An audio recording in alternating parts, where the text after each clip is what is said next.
Ladies and gentlemen, we are back. Super Saturday number 2, episode number 6 for the Scottish Falcons. So we are back with the Saturday Scrimmage, part 2. As you know, you'll be used to the boys by now, but I'm joined as always by my co-host with the most, the Scottish Falcon, Des Stevenson. Des, how are you, brother? Fantastic. I've even got the Atlanta Falcons t-shirt on tonight, so hell yeah. Looking forward to the show. Last week was fantastic. We had some fantastic guests. Whether they pop on tonight, we don't know, but we've got loads to talk about, and one of them, I don't think I've heard anybody discuss what we'll be discussing tonight. So we'll see how that goes down in Atlanta. Yeah, looking forward to that. Just obviously be prepared to don the old boxing gloves because it's a heated one, but yeah, we're here for it. So yeah, a whole bunch of topics tonight. But as you were saying, quite important to start off close to home. So what we wanted to talk about first off, before we get into anything, as always, is just to shout out the ones who supported the channel. It was amazing to get on and see that we had 10 hours before we went live this morning. We had comments. So shout out to King Trey, always supporting. I see some more in the chat here from Big Ann, from a few of the family, just showing love and support as always. So we appreciate that, guys. But now it's time to get into some of these topics. So thank you, Smooth. Good to see you, brother. So first off, then let's get into it with the Penix and Vic interview. So these boys, as I say, they sat down. Michael Vick asked a few questions about where Penix feels like the offense is going. What sort of style of team we want to be in 2025. So do you want to start off? How did you feel? Did you learn anything new about QB1 or the season to come? Yeah, well, I've said before, Mike Vick isn't interviewing Desmond Ridder or Taylor Heineke or any effectively Marcus Mariota. He's not interviewing these guys. He's interviewing Michael Penix Jr. because, as I tweeted, game knows game.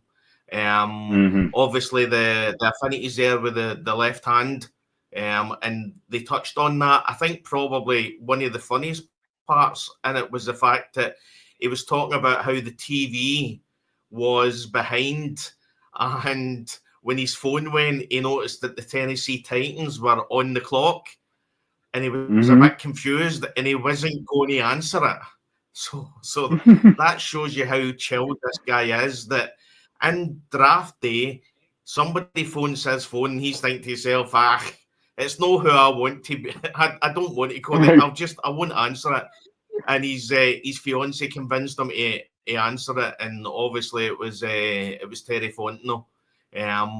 That kind of shows you how chilled he was. But you can I keep on saying, you look at Mike Vick, and he's got that twinkle in his eye. I mean, him, Matt Ryan. I'm pretty sure the two of them will end up in the Hall of Fame. Effectively for what Michael Vick done for effectively the game. He was really the first rushing quarterback. He was the first running quarterback. So that's getting him into the Hall of Fame. I will debate that all night with anybody if they don't agree. And Matt Ryan as well. He's getting into the Hall of Fame. I guarantee you, they two guys would give that all up to watch Michael Penix Jr. bring home a Super Bowl. But the 100%. Best bit about it was not just one Super Bowl. Now, one Super Bowl wasn't enough for him. He wants 2 Super Bowls. So that shows you I mean, he's literally sitting there. And I know we heard Desmond Ridder saying, I'm not leaving Atlanta until I've won a Super Bowl. But Michael Penix Jr. is in a different stratosphere to this man. 100%. What did you take from the Oh, interview, Will? I feel exactly the same as you, man. I feel like kids bringing the energy. I love the fact that when he was asked, who's your main target?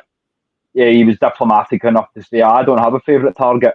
Yeah. Well, yesterday at practice, it was Drake. Some days it could be somebody else. I'm going to throw the ball to the guy who's open and got his hands there. And you've got to love that.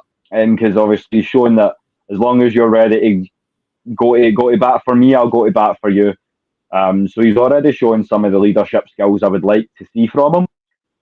As you say as well, both Hall of Fame caliber players, giving them their sign off, as so to speak. Mike Vick, who modernised the position. I mean, we did have running QBs, Randall Cunningham, Steve McNair, guys like this who could take off, but really to evolve the position to that level where you become a cheat code is just exactly. And then, as I say, Matt Ryan, his numbers count for themselves. Dan Marino, for instance, 420 touchdowns. Matt Ryan's 381. So he's not off the pace of some of the all-time greats. And just to obviously throw into the pot as well, shout out to Kermit the Frog, if you will, or Patrick Mahomes, quarterback of the Kansas City Chiefs. Because speaking about, you want to speak about future Hall of Famers, there's one right there. He sat down recently with Corey Woodruff from The Win, and he was asked, so how do you feel about Mike Penix Jr. and the Atlanta Falcons? And I'll quote here, so I'll put the man up for you. There he is, Pat Mahomes, and he said of Michael Penix, he's a great football player, man. I watched him actually when he was at Indiana and then going over to Washington and how much success he had there. At the end of last season, I thought he did a great job. And so he can throw a football as good as anybody. He's going to keep getting better and better in the NFL, which I loved to hear. Then he extended it and went on a little bit further about the team themselves, to which he had to say, Atlanta has a lot of great players. So I think it's just trying to keep building on that culture that Coach Morris established in his first year, which is something we've all said, and they'll have a great chance. Ultimately, it's the NFL, so you never know. It just depends on the momentum and who gets hot at the right time, again, as we know. So I think they have the talent to do it, which is something that we've been screaming for the rooftops about all off season. But it's just about them getting there and doing it. So, as I say, time to, pardon my French, it's time to shit or get off the pot. Now, again, I'll say that game knows game. I mean, again, Patrick Mahomes ain't saying that about Desmond Ridder or Marcus Mariota. These guys are, these are the guys that are doing it day in and day out. I'm sorry, but if Patrick Mahomes is telling you and telling in an interview saying that he's watched this player at two colleges, then he's spotting Michael Penix Jr. very, very early. Effectively, what he done at Indiana. I mean, Indiana's not considered a large college, and no. I think they were like 8th or 9th seed at one point, just before he got injured one of the years. So, as I say, game knows game. Patrick Mahomes. If Patrick Mahomes didn't like you and didn't think you were a good quarterback, he's going to do a fluff line about I hope. I've not really seen much of him. He only played a few games. I've not seen enough to really give a comment on it. That's the kind of thing that he would come out with if he didn't like what he sees. And he's watching Michael Penix Jr. in 3 games, plus he's watching them in college. So this is a guy. This is obviously the bastion. I'm not calling Jalen Hurts the because he won the Super Bowl. I'm not saying Jalen Hurts is anywhere near like as good as Patrick Mahomes. Patrick Mahomes, yeah, he's had probably a disappointing season last year, but if these guys are coming out and saying that what they're seeing from Michael Penix Jr. what was it he said, that he's only going to get better. So effectively, they're watching and saying this guy's only played 3 games, and this is what he's doing. The third game, the Carolina game, was, phenomenal. I think his big plays were sitting at 9%, whereas Josh Allen was normally have in a season. Josh Allen would normally be the highest quarterback on big plays at 7%. Michael Penix Jr. was 9% in his 3 games. Yeah. So that is all plays you've got. As I say, game knows games. Game knows game. And Patrick Mahomes, as I said, he would have fluffed the line and said, "Oh, I've not seen much of him," if he didn't want to praise the guy. But again, he'd have been a lot more diplomatic and professional. Absolutely. And again, you go back to the interview as well. Yeah, you go back to the interview as well. And when he was talking about what's his leadership qualities, how does he lead the team? And he said he wasn't really a verbal kind of person. He's not really verbal. He leads by example. But what he likes to do is he likes to get to know his players. Yeah, 100%. And you can see that going out in the stands in Dubai, that he wants to get to know his players and establish that we over I mentality, and he's just ran with that in the interview too. Not having a favourite receiver, it's like, I like the fact that he's kind of throwing the blanket over everyone, so to speak. Everyone gets some love. Everybody gets the rub, so to speak. Just shouting out some more comments. So we've got the legend Mad Mike in the building. Hey man, how you doing? Auntie Pam as well, because as you know, the Ladybirds always roll deep, always here in support of your boys. So yeah, as I say, just smash the like, share button, subscribe, all that good stuff. We've not even begun to scratch the surface today. Lots of good stuff to cover. But now that we've spoken about the Penix situation, I've seen a few little bits and pieces going into sort of James Pearce Jr., which we'll talk about soon. But while we're talking about what's been on the TV and on the media recently, let's have a talk about Homecoming as well, which was recently dropped on the Atlanta Falcons YouTube channel. So I want to give a shout out to Charlie Woerner, former backup to George Kittle over in San Francisco, Tiger Georgia's own Rabun County Wildcat, tight end, and he is now an Atlanta Falcon. Glad to have him because, as I say, one of my things that I want to see a lot more around the league is teams creating pipelines for these guys within their states. There's Big Charlie there. So he's more of a blocking tight end, but he's got good hands too. But more, as I say, what I love about it is just the culture of keeping the guys you love home. For instance, I suggested if we didn't have the 1-2 punch at running back, maybe bringing in Nick Chubb for a farewell run, because that's another Georgia Bulldog and things of this nature. Like, I feel that not enough pro teams have pipelines within their own states. You see it in Texas. You'll see Houston and Dallas represent well with taking Texas Longhorns, TCU Horned Frogs, Texas Tech Red Raiders. You will see that in Texas. But, I mean, as I said to you, 1982 was the last time the Atlanta Hawks and the Atlanta Falcons both took a UGA alum, round one. So you love to see that. But how do you feel about it? Just obviously, as I say, he seems like a great addition.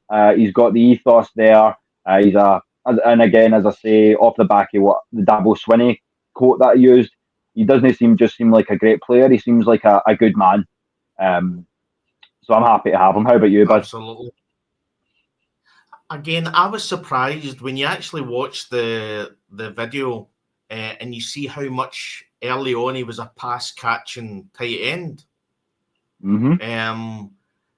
Obviously, it talks about how he won a state in athletics and quite a few other things. The shot put was it the shot put or the discus? What I would say is that I've never fished in my life, but watching that video, I had a intense feeling that I wanted to run down to the local river and start fishing, because I think like shout out to Tiger Creek. It's a beautiful part of the country, right? Yeah, absolutely. And again, this is what we struggle with in Scotland. We drive an hour and we're in England. We're in a different country. You know what I mean? In America, it's just the states are just so large.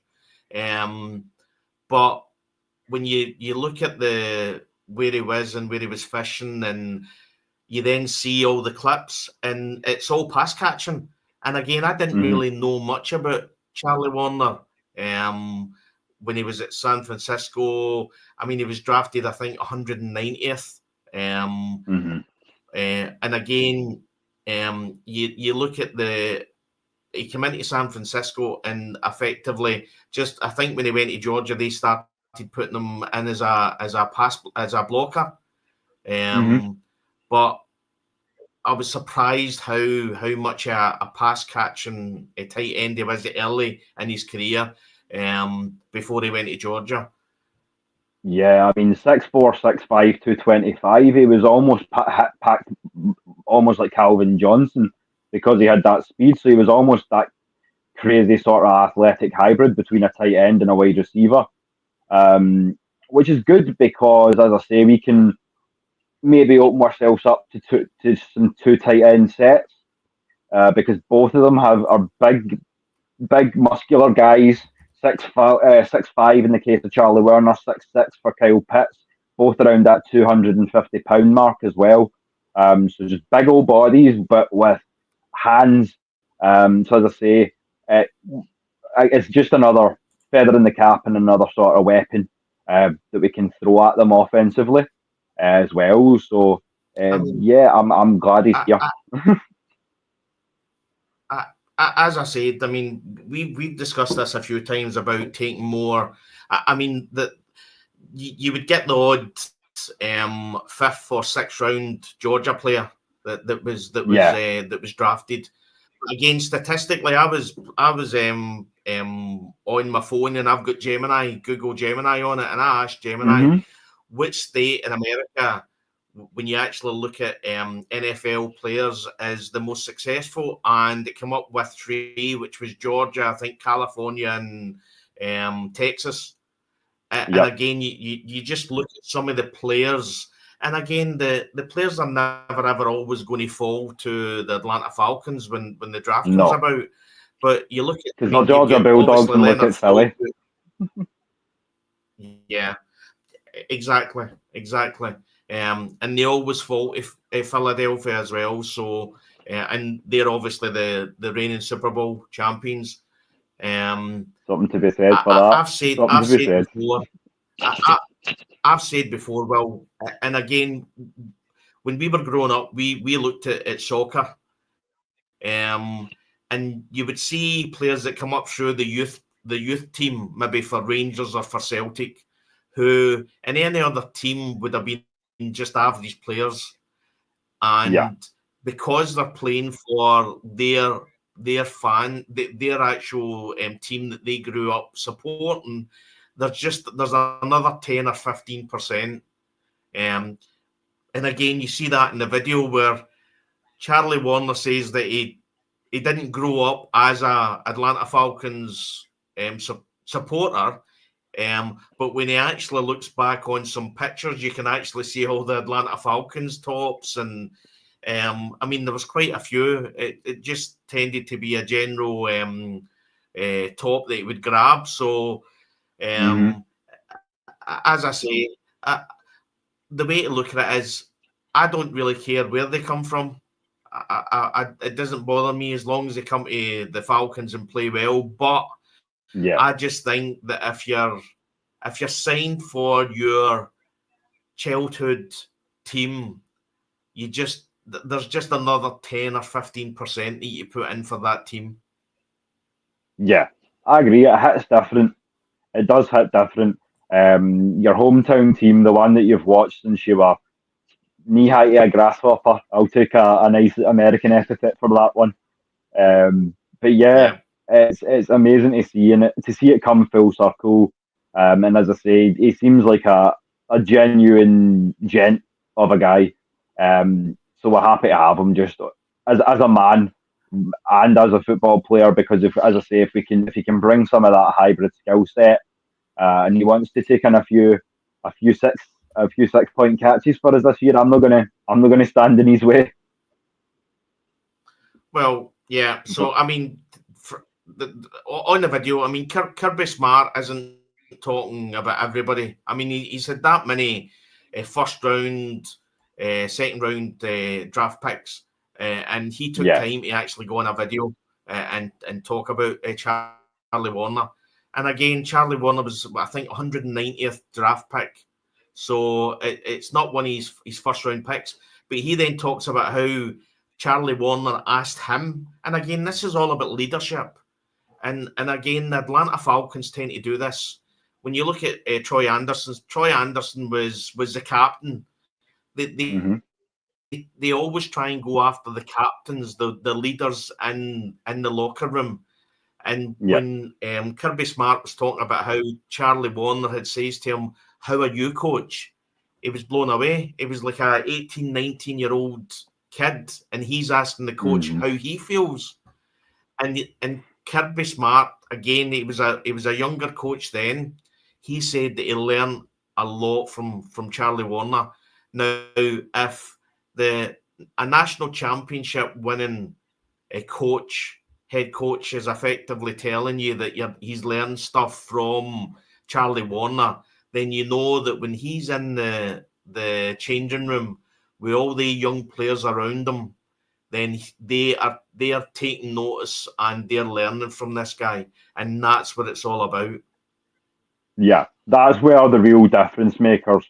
That's where we start talking about the real difference makers. It's just like, if you can come in there and you can be a presence, you can not just fit the culture, but you can look at the way he's smacking helmets with Drake, or smacking helmets with Mike, or with the offensive lineman with Caleb. He knows that there's a culture in there, and he seems like he wants to be part of that. And bringing these young kids along, that's what I said. For the first time in a while, we've got that nice mix of veterans, Jesse Bates, Chris Lindstrom, Caleb McGarry, now Jake Matthews. We could go on. That veteran presence, that core of veterans who can bring these young guys up. Leonard Floyd on the defensive side of the ball as well, as you say. So it's great to just see that we've got these presences.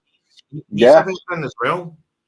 Yeah, I mean, that's the thing. Once you get out that first contract, it's your job to kind of go, no, that's that rookie deal's done now. It's time to bring the next rookies up, so to speak, So I agree with that. And again, this makes a difference when you're Michael Penix Jr. If you've got at some point, Charlie Woerner could be the difference between Michael Penix Jr. getting it to Drake London or being sacked. You know what I mean? So So effectively, make the more secure that you can make Michael Penix Jr. In that pocket, the better he's going to be. And again, and that's why I've said it doesn't matter. Like, you can slice it any way you want, but a QB can only be so efficient with inconsistent or up in the air offensive line play. So the fact that we've got 5 solidified guys where it's like, this is our starting unit, I'm glad to see that, just for the sake of consistency and your guys as well, which is what Penix wants ultimately as well. So I feel like it's win-win. Yeah, and then you've got obviously Leonard Floyd, again, a lot of experience. And again, that will make a difference when it comes to Jalen Walker and James Pearce Jr. bringing them along as well. So, and that's a lovely. Yeah. No, I was just saying that was a lovely wee segue as well when you're talking about JPJ, because we'll get into that as well. But yeah, just those presences that are there, and this is my go-to guy. This is where I can take my problems should I have any. But while you mention it, let's talk about some James Pearce Jr. Because I've seen some Falcons fans who weren't too happy about the fact that we gave up next year's first round pick. So let's take a little look at this. So we traded back up. We moved up 20 places from pick 46 to pick 26. So that's this visual here. We took James Pearce Jr., athletic, long, powerful pass rusher out of the University of Tennessee Volunteers. And there he is in the black and red, which you love to see. But for me, the way I slice it down, people are thinking too much into it. We didn't lose a first round pick here. For me, we expedited the first round pick and got 2 this year. So all we gave up was a 7th for me, pick 242. And given the UDFA class we had and the value contained therein, we really didn't lose much, did we? I mean, if you disagree with that, tell me. But for me, it really ain't that deep. I don't know why some fans are complaining. And the 3rd round pick we got as well from the trade, we get Xavier Watts.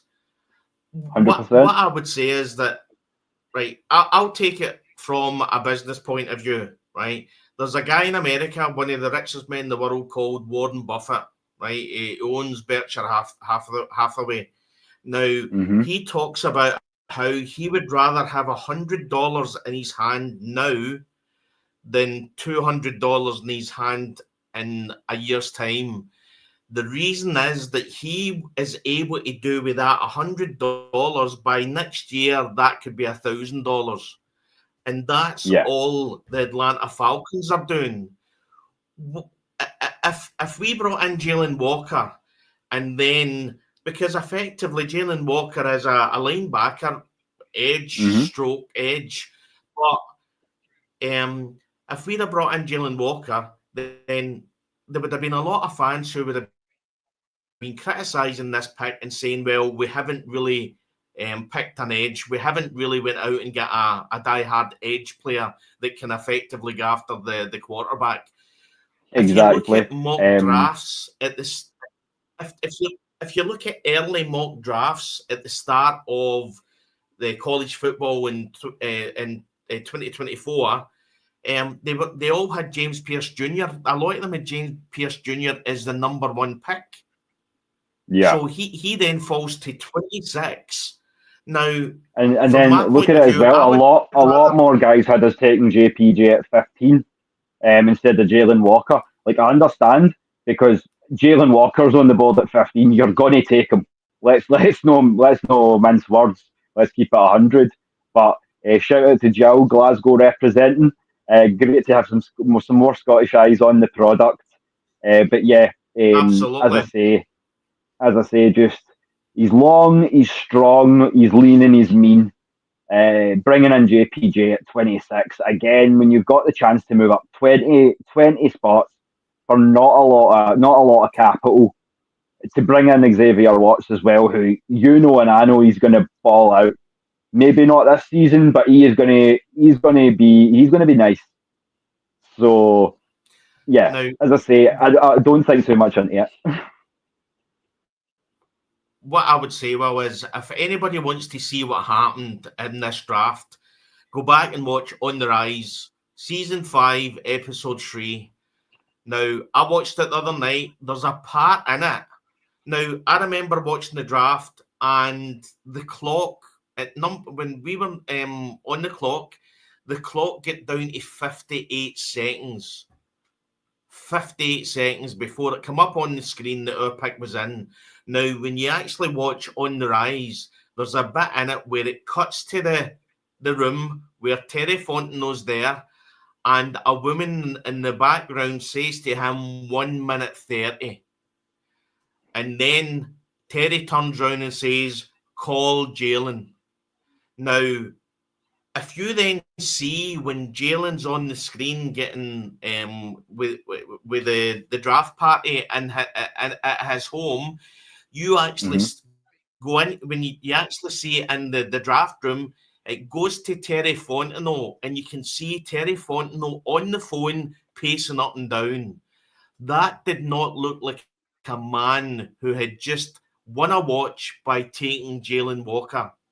That was a man who thought to himself, at no point did they ever think that Jalen Walker was going to get past number 8 in the Panthers.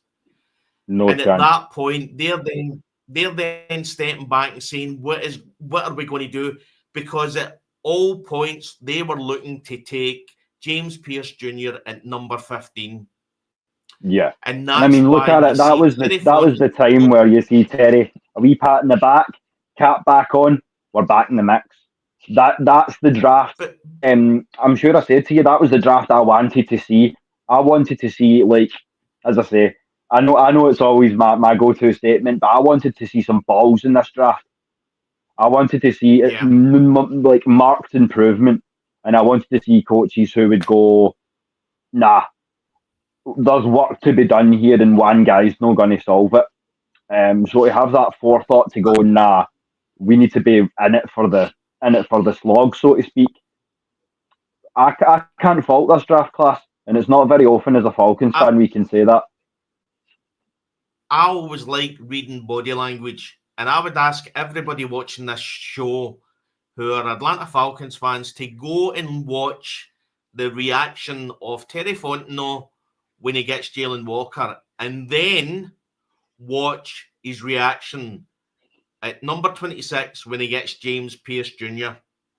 And it's pure relief on his face, because he knew that all the other teams had done their due diligence. They had done major due diligence on James Pearce Jr.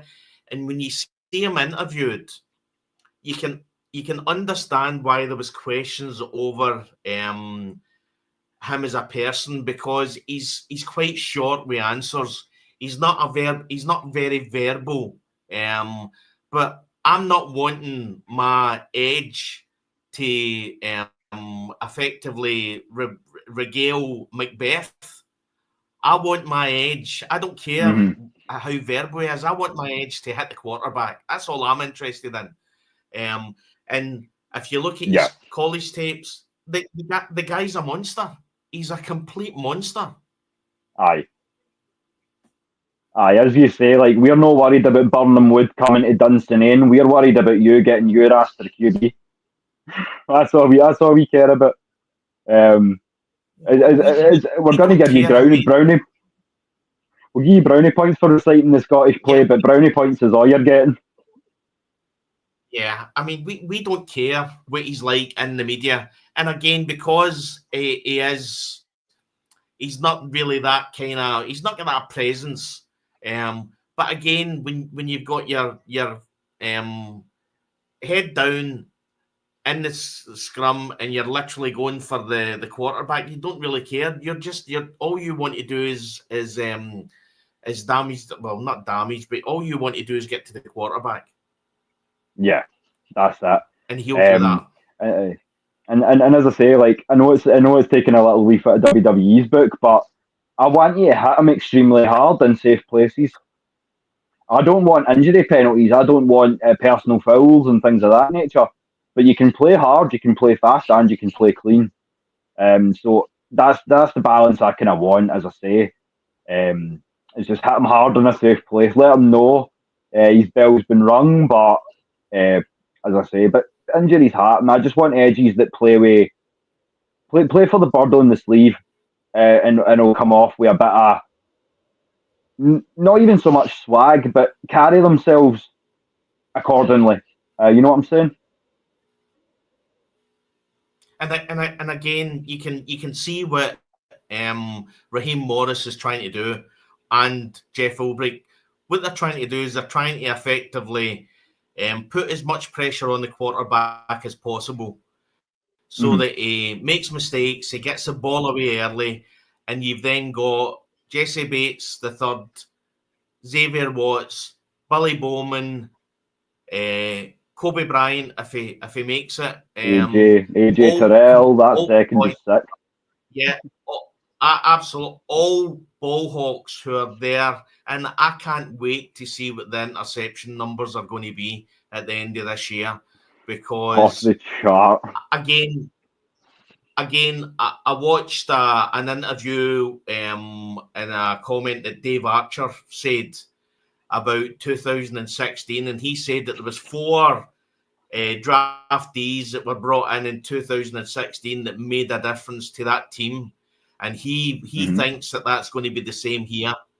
And again, all I want is, again, just with defense, I just want average. See if we're 15th in sacks, I'm fine with that. I'm happy with that.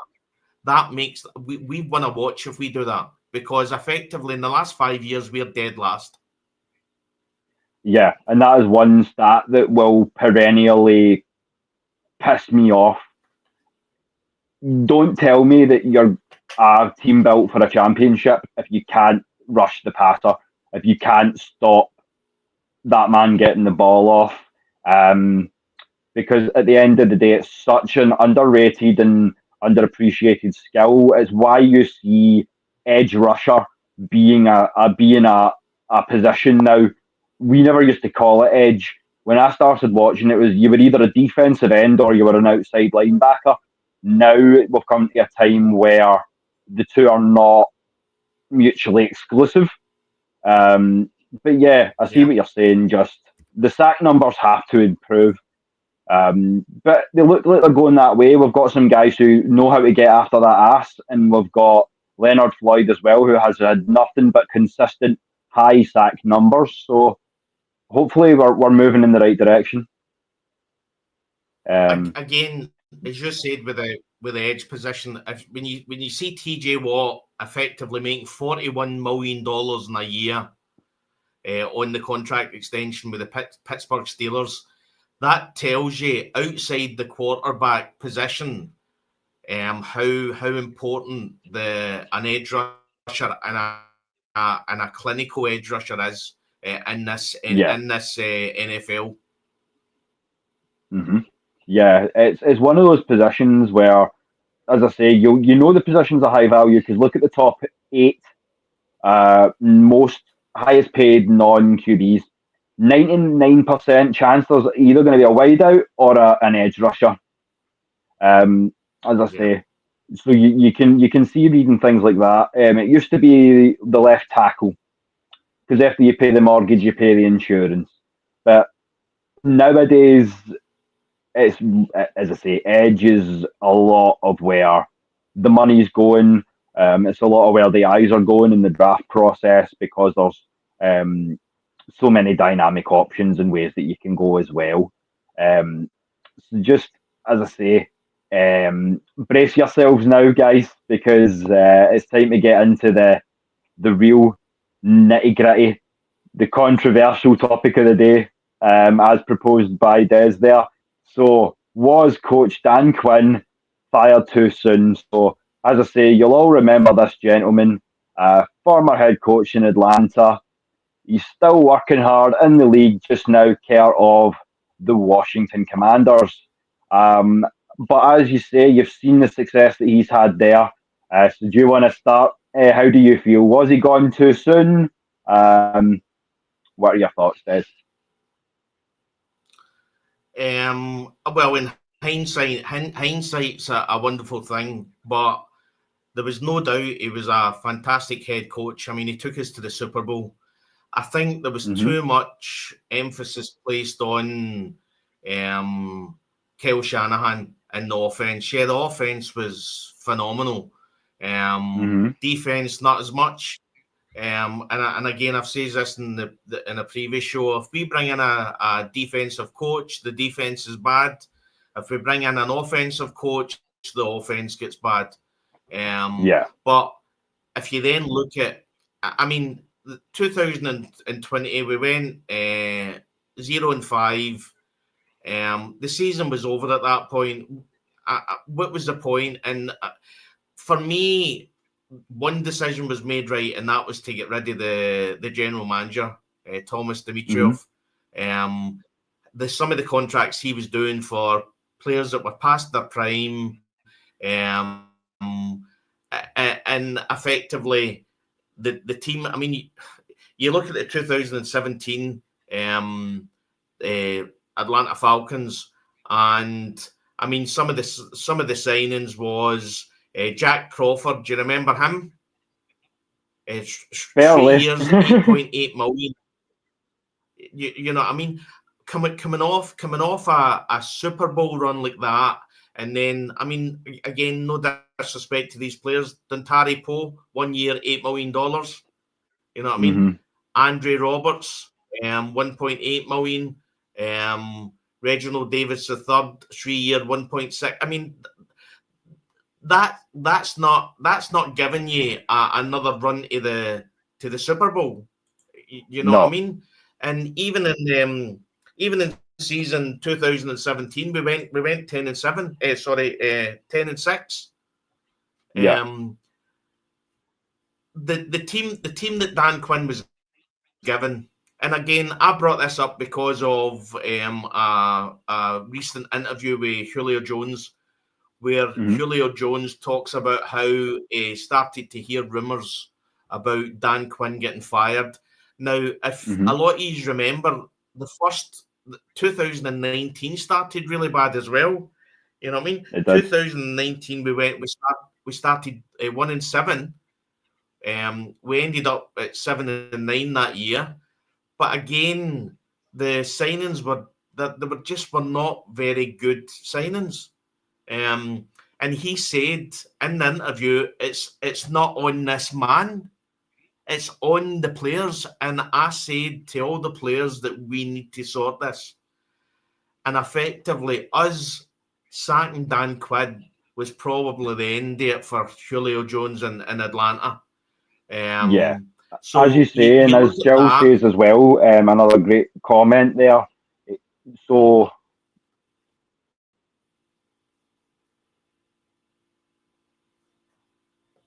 well, you went. Yeah, he went sideways, and he'll be back. Yeah. I think he's got to situate his settings. Go ahead, keep going. Yeah, I mean, obviously,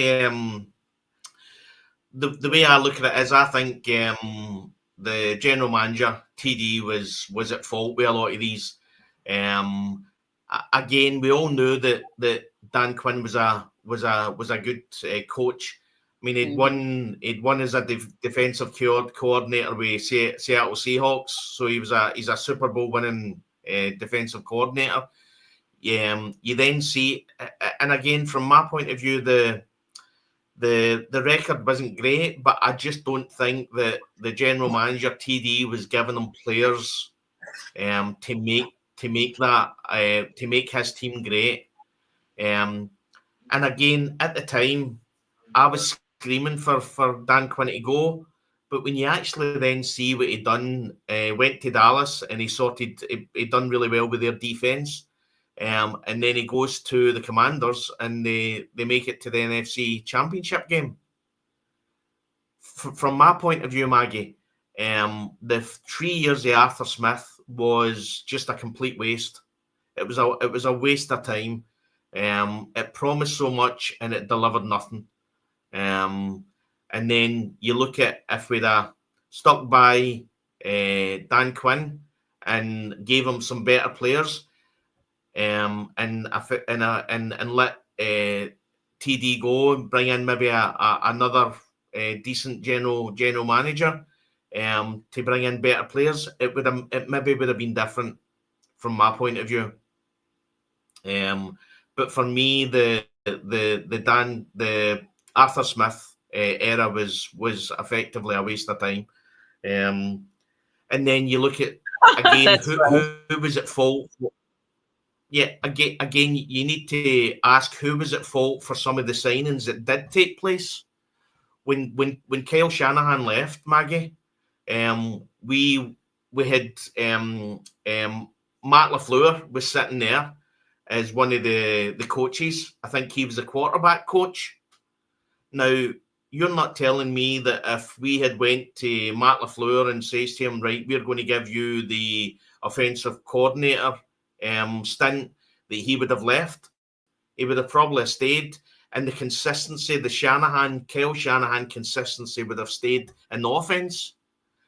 What we then decide to do is we go for Steve Sarkisian, which, again, I don't think he was a bad offensive coordinator.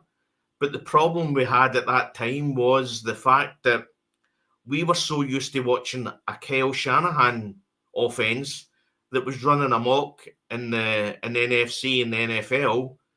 And then we had to watch not as good offensive coordinator.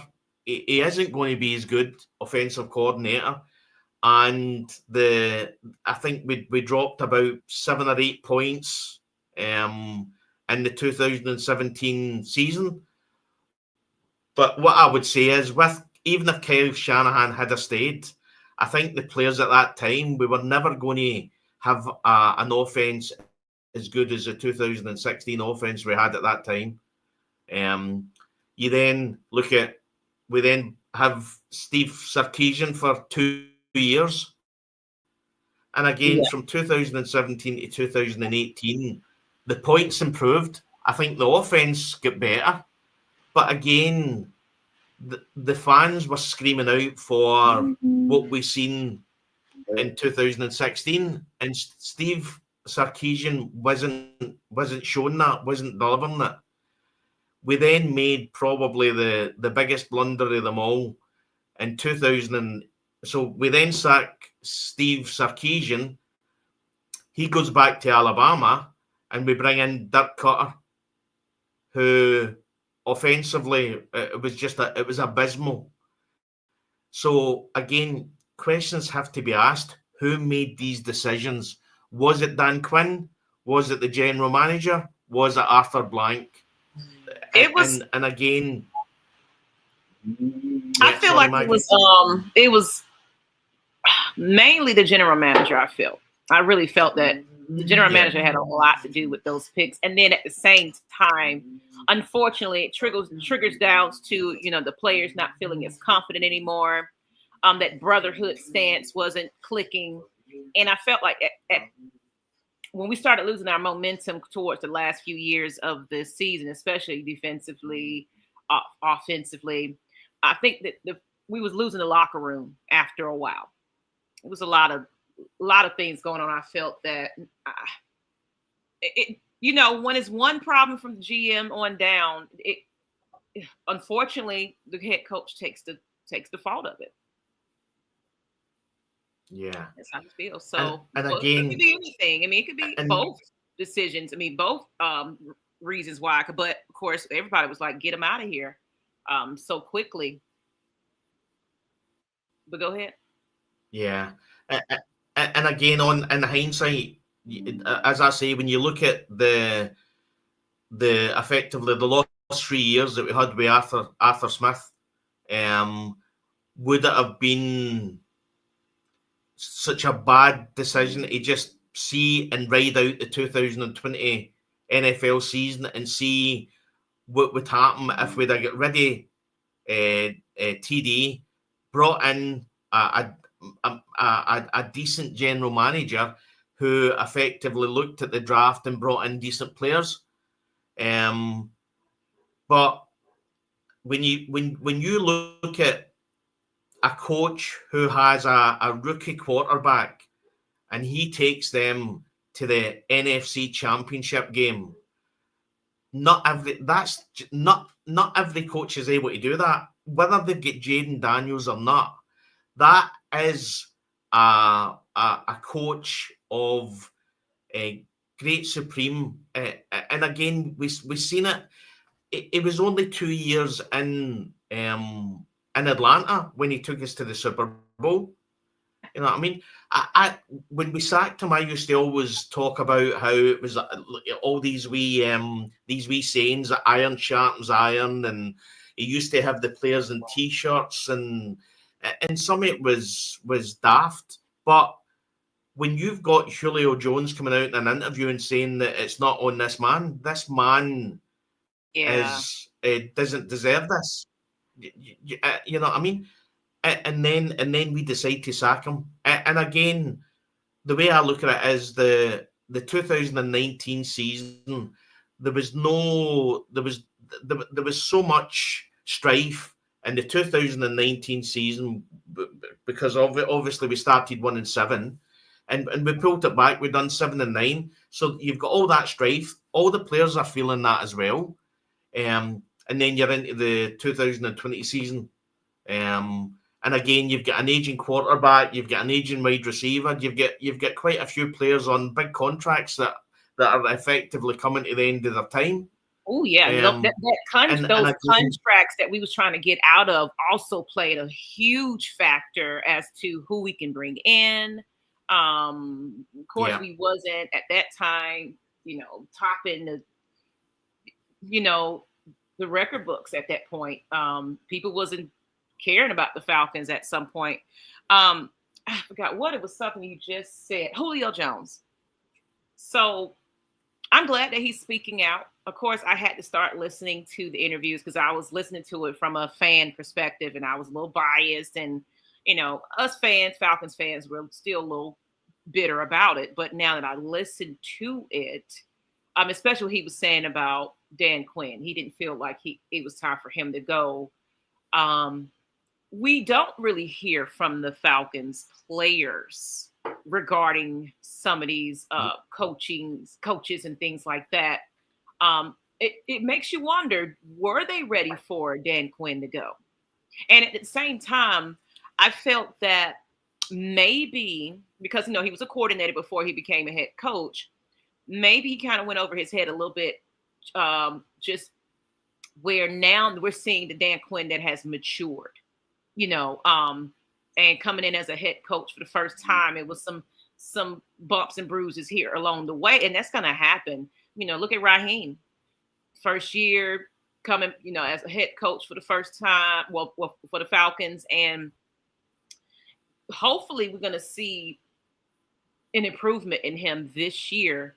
I mean, you can only go but up at this point, but I wonder if that was maybe the issue also, that he took on a lot, injured players, retiring, getting ready to retire. Matt Ryan was kind of on his last leg, and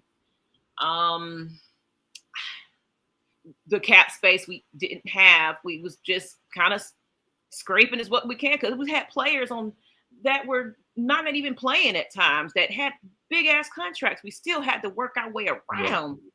Yeah.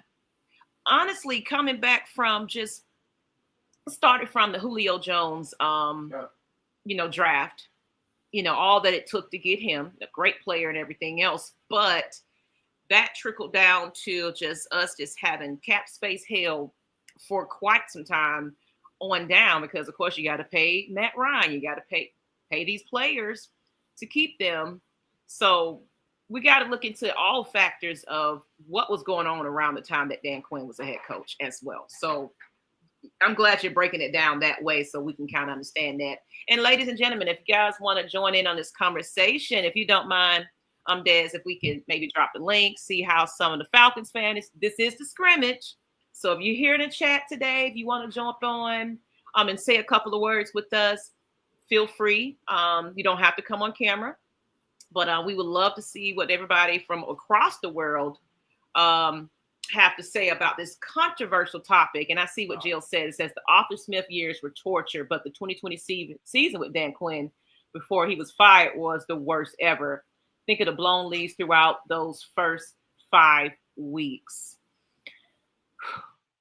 Yeah. But again, that comes down to a lot of injured players. There was a lot of injuries at the start of the 2020 season.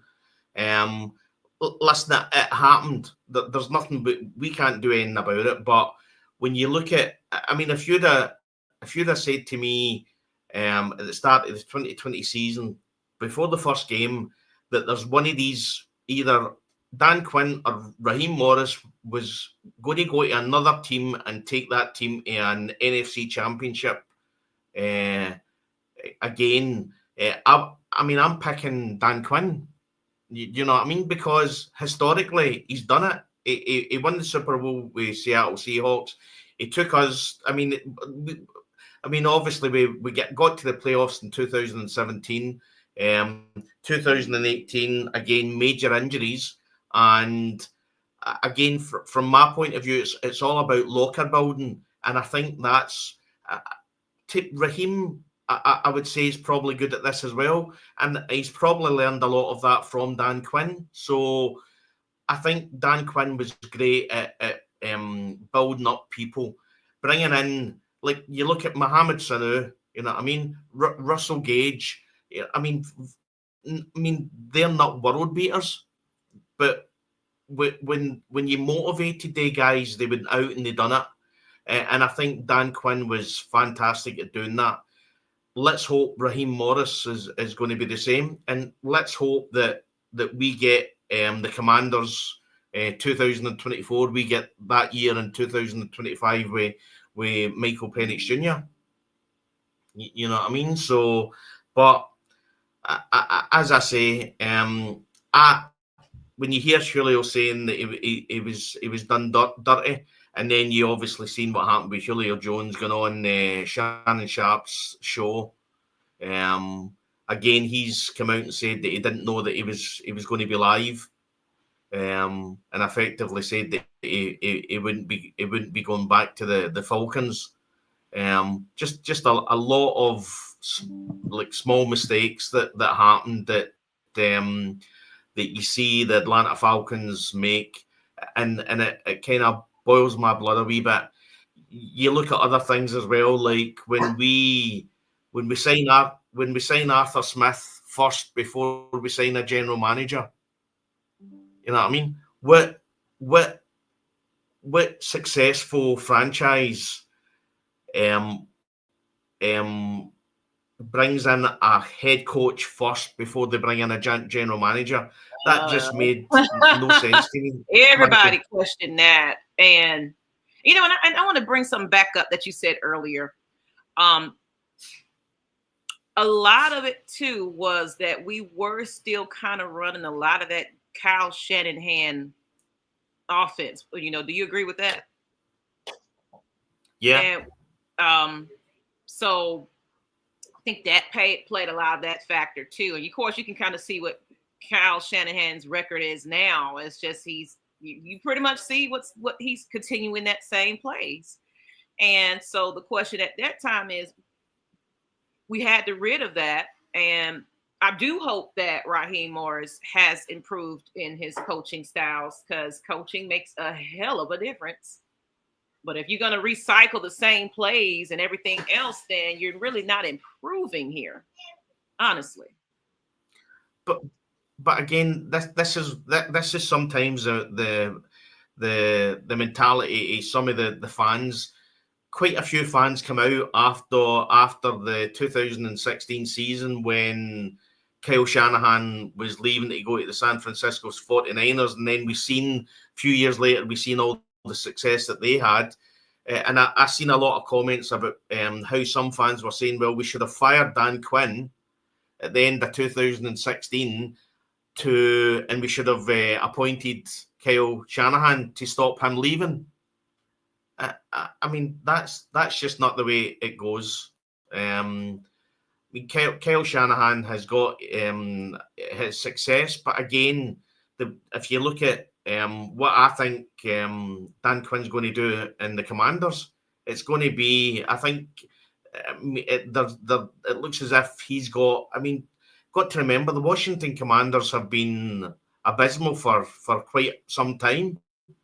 And he walked in the first season and they make it to the NFC Championship game with a rookie quarterback. You know what I mean? You're not saying that's just coincidence. You back with us? Because I want you to kind of chime in on this hear me? conversation, because we can hear you. Can you hear us? Oh, yeah. Yeah, sorry about this, guys. Tech issues my side, so we iron it out. We keep going, but apologies again. So, what did I miss? We're talking about Dan Quinn being the head coach. Well, was he dropped off too soon? And we kind of was getting to the conversation of who really was to blame for that. Was it the GM? We were saying that they were still kind of running that Kyle Shanahan offense, etc. So we're just kind of factoring in that. So we would love to hear what you have to say about it. Yeah, 100%. I agree with that. I feel like he was maybe sent off far too soon. I don't know if he was necessarily the caveat as to why we lost that Super Bowl in 2016. As I say, it's not. Jill dropped a comment in the chat. I think Julio's whole narrative was that he was done dirty, sold down the river, as it were. So, but you see what I mean. As Des says, you see his credentials.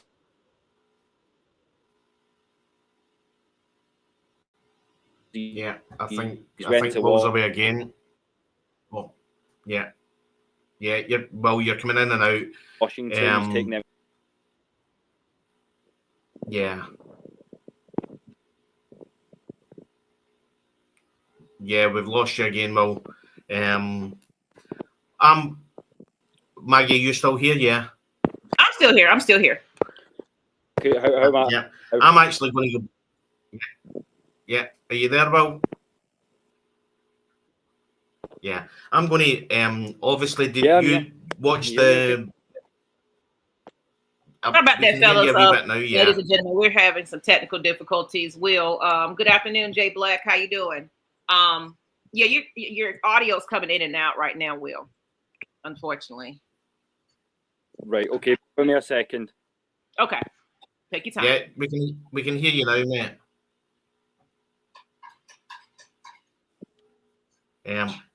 I want to go back and just discuss a few things about the Michael Penix Jr. and Mike Vick discussion or the interview. I want to hear from you because I haven't. Honestly, I haven't sat down and listened to it yet, so I would love to hear your point of view, and then I can just maybe add to it if you got some notes.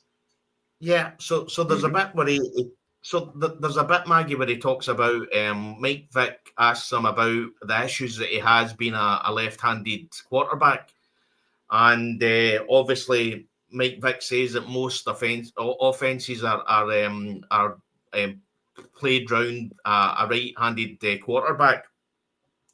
And there's a bit where Mike Vick says, do you feel that the coach sometimes holds back a wee bit? And Michael Penix said, yeah, I just say to him, just to don't hold back and just give it to me. And I think that's probably going to Zach Robinson trying to hold some of the playback, some of the more demanding plays. But Michael Penix Jr. saying, no, give it to me. And he talks about how he tries to Zach Robinson tries to kick him to the left, and he says, no, don't worry about it, send me to the right. And he says that he prefers he prefers going from the right and throwing from the right, so he can come across himself. But yeah, the other bit I like as well is that he says that he loves. He says Mike Vick says to him, "What does it feel like being the guy?" And what he says is, he says it's just the one thing I love is it's just football. It doesn't matter that it's if it's college. He says you get to a point where you move up and people say, "Oh, it's going to get tougher. You're going to have to be faster." And he says, "And I get tougher. I get faster." He says, but when he said, what do you think about, what does it feel like to be the guy? And he said, it's a dream, and with a big smile on his face. What I would say is the best thing I loved about the interview was, do you know how many times pressure was mentioned in that interview. Zero. At no point was, do you feel under pressure? I feel pressure. There's a lot of pressure on me. At no point did you hear anything like that.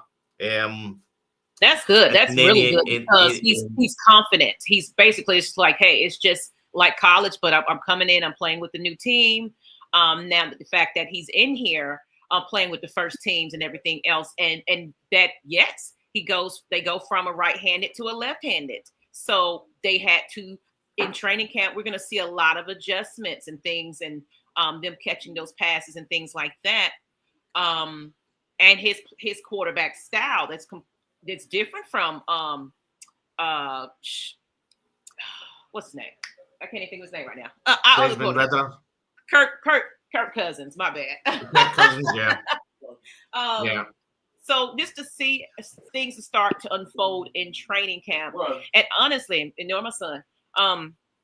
So I'm actually starting because one of our young ladies, Kiera, she hasn't been on the show in a while, but she's one of our lady birds, and hopefully one day she'll be able to grace us with an episode. But she said it. I don't know if it was her or I forgot who it was, but these players are out here, these rookies, mind you, are really, really taking this off season serious when it comes to staying active, you know, working out and practicing even well before training camp. So I feel like when they come in there, they just boom. You know, I know first a little bit is going to be unpadded for a moment, then they get into padded and things like that, just kind of get the fundamentals down and everything else. But man, I feel like the energy that's surrounding around these rooks and, you know, everybody with this quarterback, they want to be the best they can be for this team. And that's a good attitude to go into, Atlanta, because the hype is out there. If everybody don't know, speaking of, July 26th, we will be at Flowery Branch for training camp. It's sold out completely. And these are free tickets, but every last ticket is accounted for. And I got people still hitting me up. Hey, you got any extra? Because you go on the website, you can't even grab a ticket. So that means, because Saturday is the first, that Saturday, a lot more people are available. And so it just shows that this team has been behind this team because even a couple of years ago, before we had to close off training camp, it was full. So if you got the fans behind you, you got the players in here taking this seriously. They're excited about their roles and everything else. Wow, you wanted to go. If you want to go, let me know. I'm going to see if I can find another ticket, Leo, if you're truly wanting to go. I'll see what else we can find. But like I said, I'm still asking around for other tickets. And anybody got some extra tickets and are willing to give them away and transfer me, I'll shoot my email and or shoot, a message, and then we can coordinate that if anybody got any extra. But yes, the Atlanta Falcons, we will be having that meet and greet at the O'Reilly's off of Covington Highway. Y'all join us after, as the little tag at the bottom is, you join us after the training camp, a little bit later on in the evening. So I can't wait to see y'all. But you go ahead, keep going. So, I'm excited about we love the event, but that's a little bit of a round trip, Yeah. Oh yeah. Go ahead. Yeah. So just jump back to the Michael Penix Jr. interview. The thing that he said was, he's talking about Mike. Vic talks about if his coaches are holding back, and he says, I get what you're saying about holding back, but I just say, coach, call it. And effectively, that's Zach Robinson trying not to give him such demanding plays, and he's just going, just give me it. I'll deal with it, no bother at all. And that's literally him after only playing three games. And I'll go back to I'm not sure who the coach was, but the coach always said, hope gives you more. Hope gives more effort. And effectively, it means if the players thinks that there's a chance that they can win the big one, then they're going to work harder. And I think when they look at what Michael Penix Jr. can actually give them, that then increases the hard work by 10-15%. And that's how championships are won, Maggie. And Will, let's are you back with us? I agree. Yeah, so just bringing in, like, as you say, the people we love, the hometown heroes, so to speak. Can you hear anything? Yes, we can hear you fine. Yeah, I can hear you, man. Yeah. Yeah, as I say, it's just nice to have that pipeline in action for some of the crooks as well, especially with the Jalen Walker case, because, as I say, it's incredibly important to put these sort of local pipelines in place for the boys so that they can stay home and contribute both high school, college, and into the pros as well. I feel like that's important. And that's something I'd like to see us do more of. But yeah, just in terms of confidence levels and things like that, I think MPJ is ready to go. I feel like he's learned enough through his 3 games last season, through the tutelage of Kirk, mentorship of Mike, of Matt. We're going to see some things we haven't seen before from an Atlanta Falcons QB from this kid. Mark me here and mark me now. I completely agree, and I've said before in another show, I think we'll see a more mobile Michael Penix Jr. I think though that again, when you see the Kirk Cousins, the quarterback show, he talks about how there's so much movement in the Zach Robinson offense, and I think that kind of movement is going to be better with Michael Penix Jr. As a quarterback than effectively Kirk Cousins. I still don't think we've seen the last of Kirk Cousins. And to be honest, from my point of view, I would happily pay him $27 million to sit as a backup. It might be the highest paid backup probably in NFL history, but for me, if you've seen it so many times in history, you've seen a championship team who has a great quarterback. I think I'm thinking about the Philadelphia. Was it the Eagles when it was? No, Nick Foles. Trying to remember Nick Foles. Yeah. Yeah. And again, I mean, I wouldn't say he's Kirk Cousins. I'd say probably Kirk Cousins far better than Nick Foles. But if you're going on a championship run, it's always good to have a really good quarterback that you can fall back on just in case there's any injuries. But then at the same time, QB play isn't everything, and that's why I'm glad we've shored up all around the team. Because if Super Bowl rings were everything, Trent Dilfer would be a better quarterback than Dan Marino is, or Matt Ryan. So it's not all on QB play, but I see what you're saying. The level of dynamism that we're able to kind of add to the offense, the amount of versatility, both on O and on D, we are built to do this thing. I feel like one of the best solid things you can have on a team is a backup quarterback of serviceable quality, and we've done better than that. We've got a QB who probably still starts on around about 10, maybe 12 teams in this league.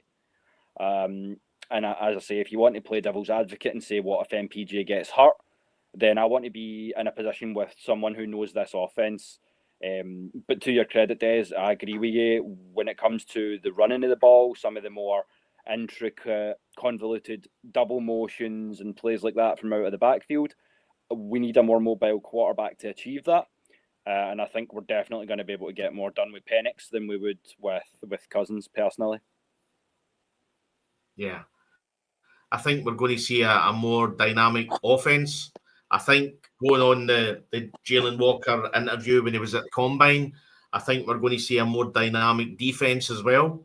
When he was getting asked about, obviously he interviewed with the Falcons, and Jeff Ulbrich was effectively sharing what he wanted to do with the defense, and Jalen Walker was very psyched when somebody asked him what it would be like to play in Atlanta and play in the Jeff Ulbrich's defense. He said that it would be very exciting, and it was a very, very exciting concept that Jeff Ulbrich is bringing. So again, if the sports gods are up there watching, this might be the year. Who knows? Oh, fingers crossed, man. All we can do is speak it into the ether and hope that something kind of comes from it. But as the chats have been going that way, and I'd say it's about time. What do we do on a Saturday? We drop the link. So as I say, it'll be on there now. The StreamYard. So if you want to come on, join the Kilted Revolution, join the boys and have your say. We'd love to have you. So just click on it and come on in. Absolutely.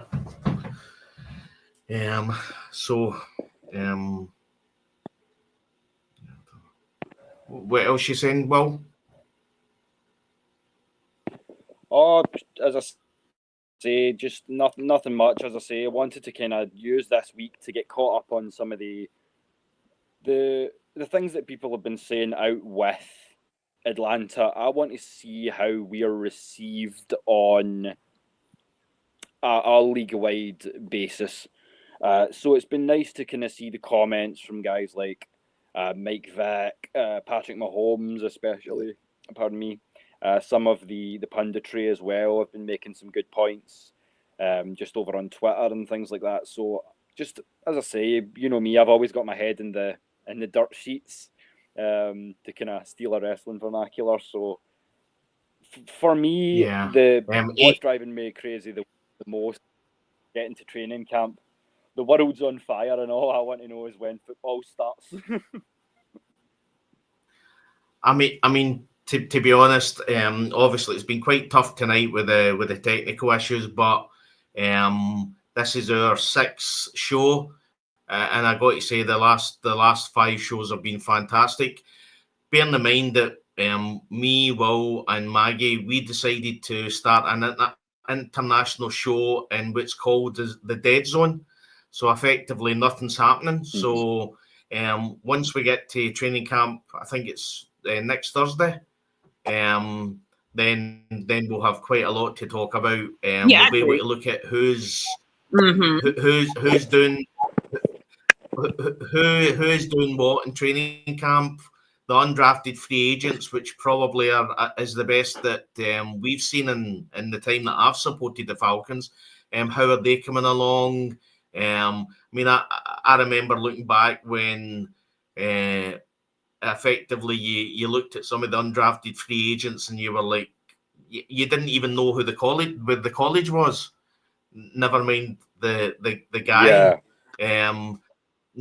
Now we've got guys who effectively should have been drafted, and again, shout out to Terry Fontenot on how he used the fact that we only had 5 draft picks by going to these guys and saying, listen, we've only got 5 draft picks, so that means that if you come to us, there's more chance that you're going to get to the team, get onto the team. And that seems to have been successful with the undrafted free agents. But for training camp, it's going to be really, really exciting.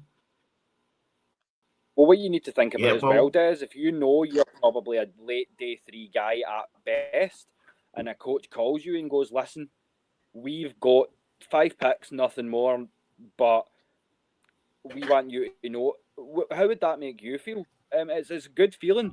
So I think a lot of these guys were Falcons before they were Falcons, so to speak, if you catch my drift. I feel like knowing that I'm probably not going to get taken. Yeah, but again, another thing you can say as well is you can go to them and say, listen, see if we had another 3 or 4 picks, we'd be picking you.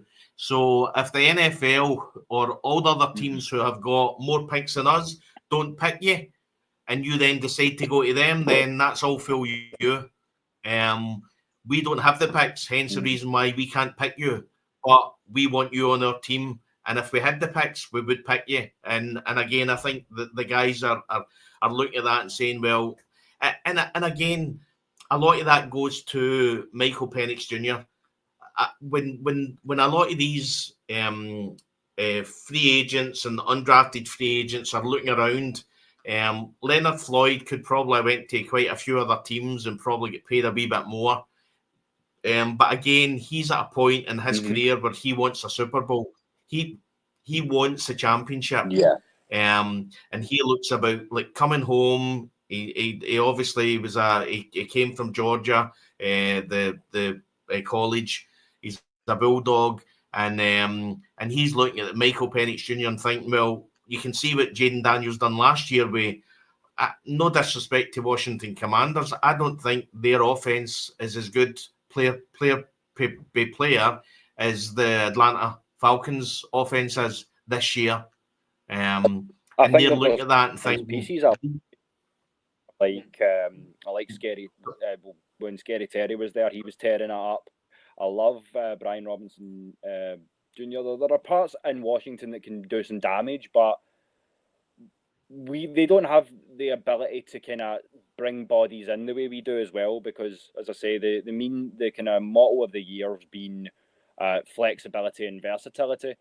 And we have that on both sides of the ball, especially when you've got these hybrid receiver tight ends like Pitts and Woerner, you know. So I feel like there's nothing to have a go at for you saying that. Washington's a nice team, but they're not nearly as dangerous or as deep as we are. Yeah, and again, I'll go back to the Commanders Falcons game last year.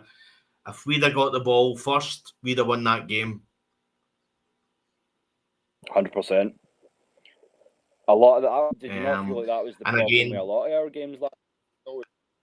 Not like we were content to go down a score, like by a score, and just keep it that way. Almost the kicking was inconsistent, so we couldn't pull ourselves back in, and especially after New Orleans. Like, as I say, I'd have benched Kirk week 12 personally, but there's only so much you can do in hindsight, I guess. What's up, Georgia, Texas boy? Always in the chat, showing love and representing. So it's good to see you as always, my brother. Yeah, good seeing you. Again, from my point of view, when you went off, we were talking about obviously Dan Quinn getting sacked and everything, and I spoke about the decisions that was made during his era and who made them, Will.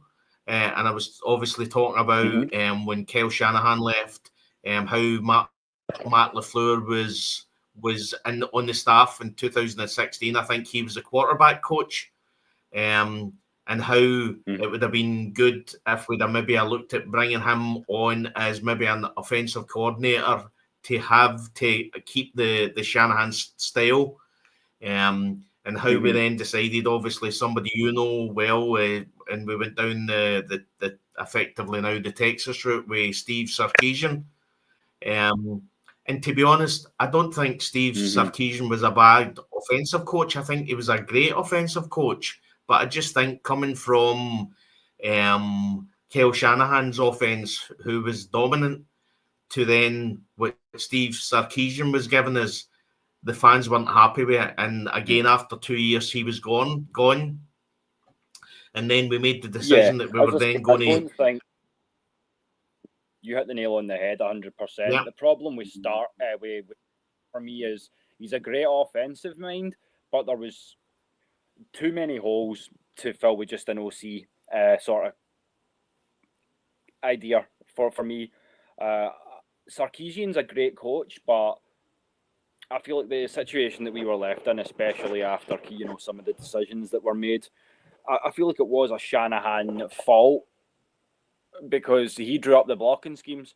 So you can say what you want about Devonta Freeman not doing this, or this guy not doing the blocking scheme. So for me, as I say, like there was too many holes for just an OC to fill, in my opinion.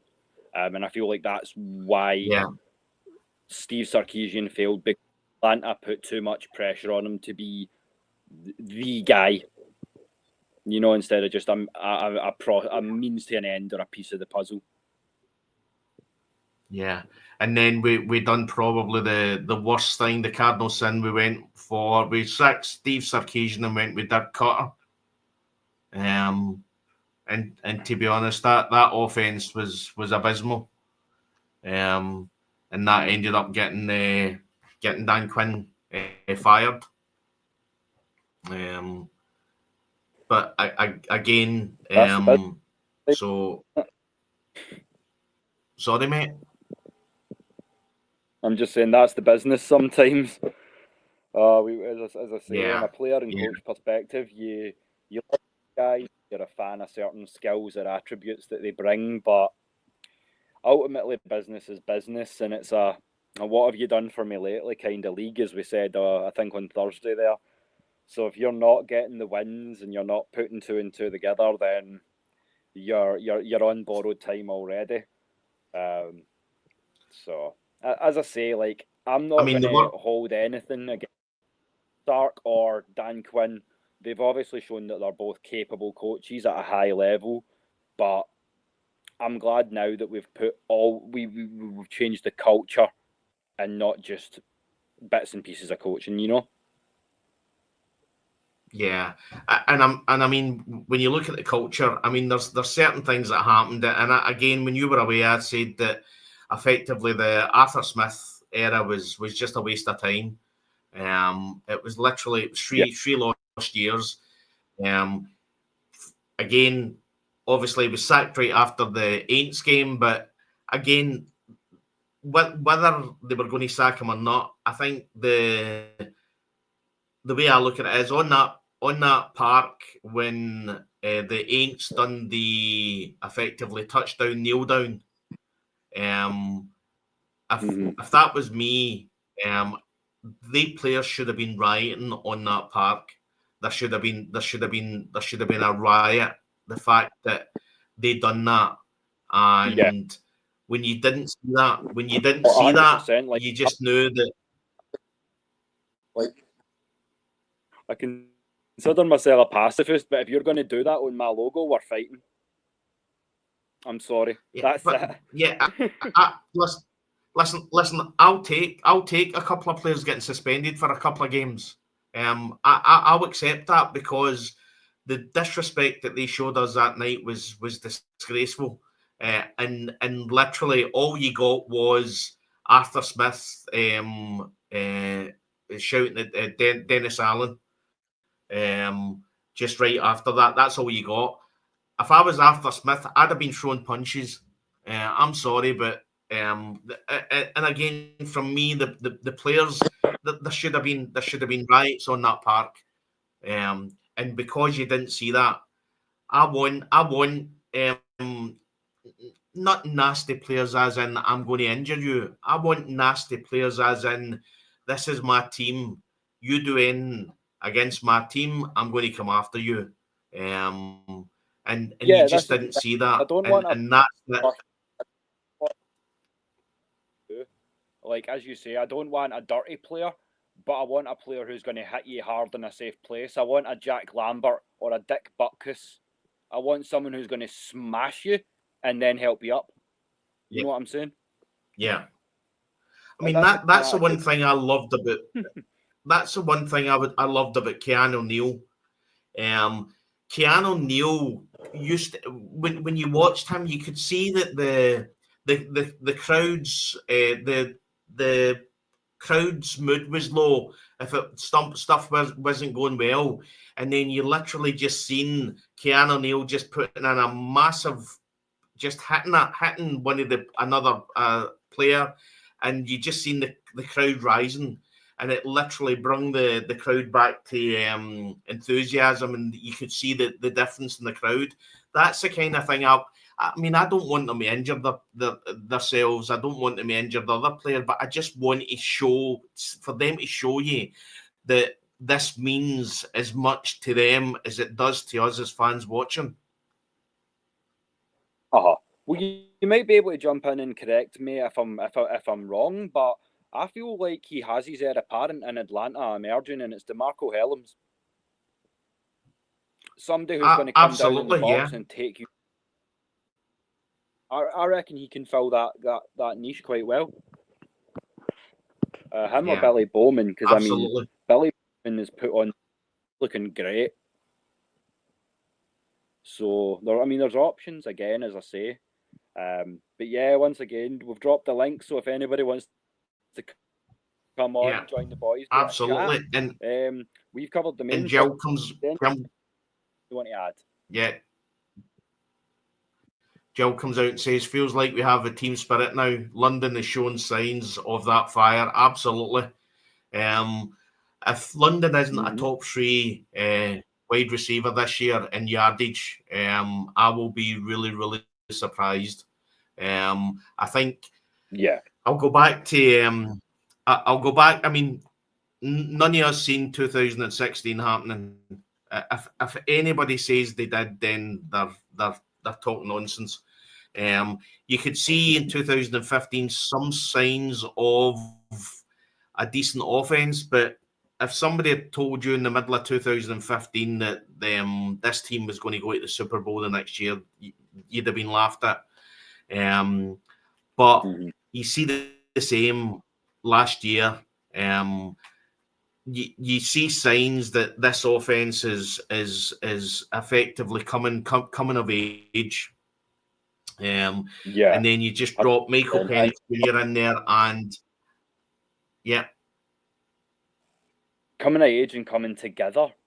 Not like, as you say, not just coming of age, but coming together, getting out and doing those, not even mental reps, but those unkitted reps. Just run your wee route, I'll throw you a pattern. The more you work your hands, the better. But yeah, Jill hit the nail on the head there, 100%.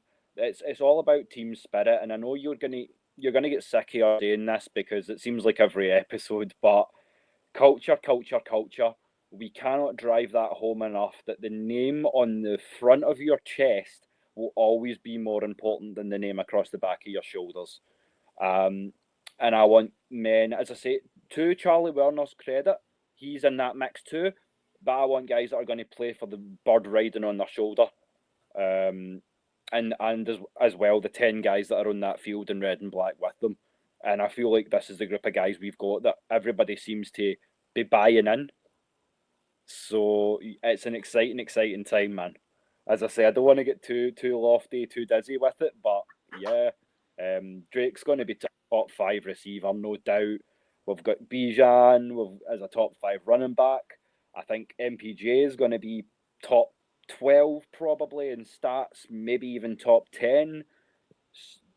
I reckon Pitts is maybe going to get his 1,000 yards again. So you try and stop that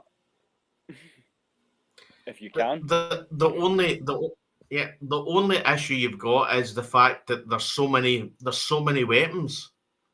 It's at some point somebody's going to go without. And when you listen to Michael Penix Jr. talking about Kyle Pitt, I don't think it's going to be. Yeah, sorry, mate. No, I'm saying I think you said it last night, bro. Mooney is the body that's surplus. I think with so many targets, I think if one has to go, I think it might be Darnell. Yeah. Personally. Yeah. I'd rather it would be because I feel like Darnell brings it, but I honestly believe that there's going to be a few players that are no longer with the Falcons next year, and that will be down to how good they play. Darnell Mooney could be I think after last year, you could see. I mean, he could walk into teams and be a wide receiver one. I mean, he done I think his rookie season or maybe second season at Chicago, he done just over 1,000 yards. But then obviously you had Justin Fields, and obviously he ran the ball so much, so the receptions weren't there for Darnell Mooney. He came to us, and when you look at London and Mooney as a duo, they're up there with some of the best in the league. But again, it's going to come at a point where if he has as good a season as he had last year, and to be honest, he should have had 1,000 yards, and he didn't have 1,000 yards because he had an injury at the end. If he has the same kind of season, then there's going to be a big contract sitting waiting for him somewhere else. Yeah, and as I say, look at some of the elite duos as well. Receivers don't come cheap. Between the two guys they've got in Cincinnati, that's over $200 million. That's $243 million that they are paying in contract money just to Jamar Chase and T. Higgins alone. So, as we said earlier about edge, but receiver as well, some certain positions when you play them at a high level come with a premium. And that's just how it is, you know. And again, London will get paid. That's the one thing. You're at a point where you're nearly at a point where you have to look at what you're going to give Bijan. And again, effectively the same is going to happen with the running back duos of Bijan Robinson and Tyler Algier. Again, Tyler Algier could be a running back one for quite a few teams. And again, there's going to come. He was a fifth round pick, so at the end of this year he becomes a free agent. So the way to look at it is there's going to be a team out there that's going to offer him more than what Atlanta Falcons can actually offer him. And I think this possibly could be the last year that we see Tyler Algier as well. Yeah. I would agree with that because, as we've said, with the Grady Jarrett situation as well, club-friendly offer is just that. If you don't want to take it and you want to take the bag, that's up to you. But look at how inconsistently Grady Jarrett played the last 2 seasons in Atlanta. We haven't had that level of inconsistency yet from Tyler. He's always been a solid option. So I reckon that I don't think the Falcons can compete against a team wanting to sign him in free agency because I think he is going to get stupid money. I think he's going to get probably top 10 running back in the league money. And I don't think we can afford to pay him that and keep Bijan. So something's got to go, you know? I agree.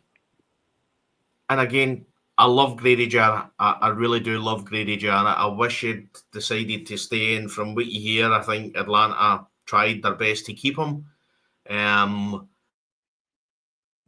But I hear a lot obviously about, and again, this is one that I've shared a few times on Twitter about the Vic Beasley hate. Statistically, in I think 5 years, Vic Beasley has still number-wise on sacks had more than Grady Jarrett. Now, I know a lot of people, and again, I think we done Vic Beasley dirty as well, to be honest. I had quite a lengthy argument on X with somebody who thought that who told me that Vic Beasley was a bum. Last time we had anybody the last season we had Vic Beasley was 2019, and he had 8 sacks. And how many players have we had since then that had 8 sacks? 0. And we, at the end of 2019, we decided not to renew the team.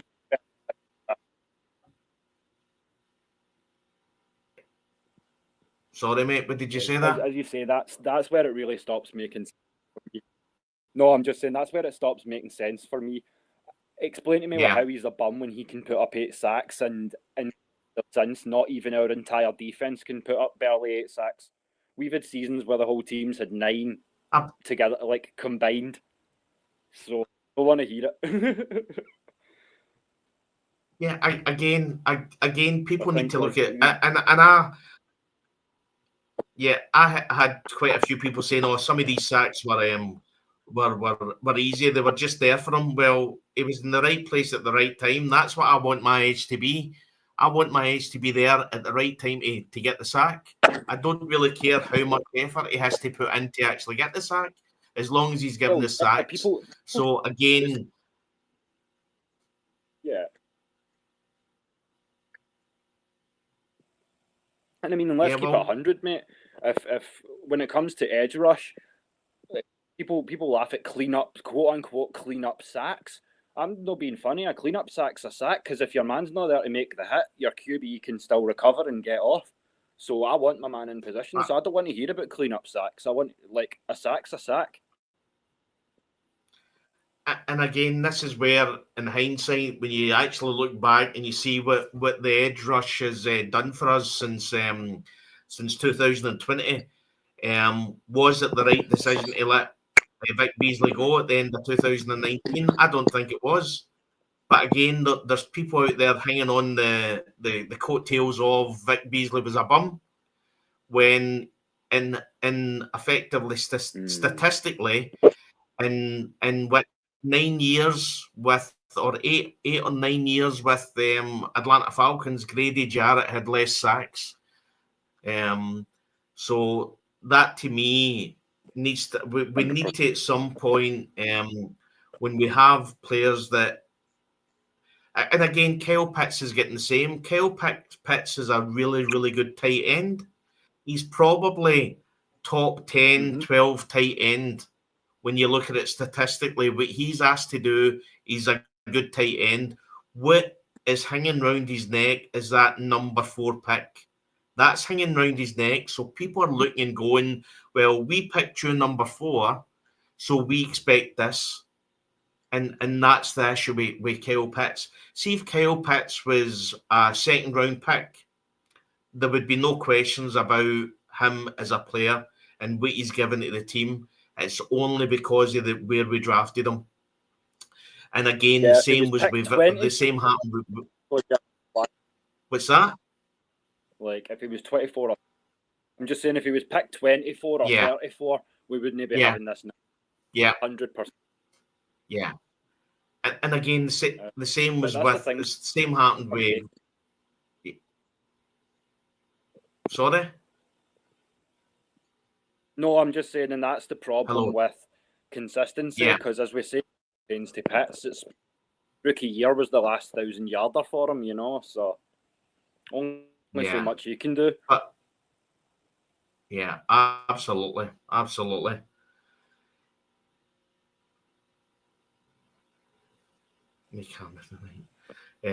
Mercy Graves has given you some grief tonight. Well, what else is new? Darren likes to troll. He said what you broke. Well, so what? Take a trying to and it just went. You know what I mean? I thought the camera had me, but you know, when you look like me, that can be a problem. Yeah, and then he says, "No camera tonight." So everybody's got the enjoyment of actually looking at me all night. So have you anything else to say? No, just as I say, it's just been quite a short week, so to speak. So just been keeping my eyes on the news. Probably start to wind it down pretty soon if no one wants to come in, if no one's got anything to kind of add to it. But yeah, as I say, just an honor to be here and to talk with you all about some birds. So what we'll do then, as I say, it's quite quiet tonight, so we'll let you take the floor, do your sign-offs and your thank yous. I'll do the same, and we can give you all your evening back. Yeah, if you're looking to follow me, so I'm only currently on X, Twitter, whatever you call it. So find me at Scottish Falcon. And again, since we started the show the last few weeks, the messages I've been getting of support has been fantastic. So I really, really appreciate that. So get me on X. What about you, Will? Where can they get you?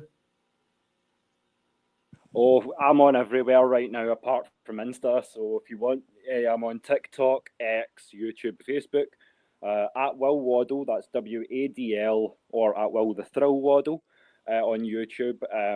There's going to be a lot going on as I'm starting my own short form content pretty soon called Will the Thrills Spills. So keep an eye out for that. As I say, there's a few of you who are maybe watching who I've been having some conversations with in the back.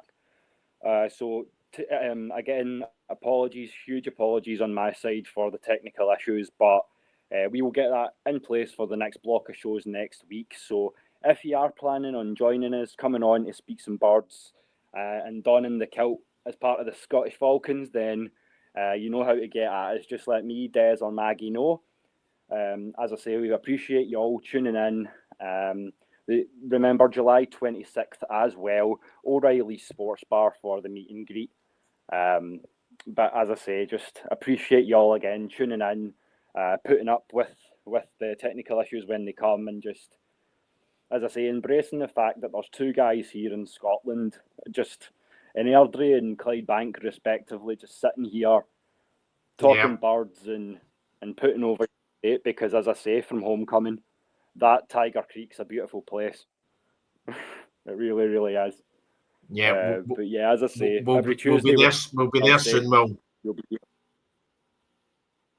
Oh yes, man. We'll get the rods out and get a bit of fishing in. Sounds like a plan. But Absolutely. Until then, ladies, thanks again for supporting. Pain is international, but then again, so is passion. Good night, everybody. See you soon, guys.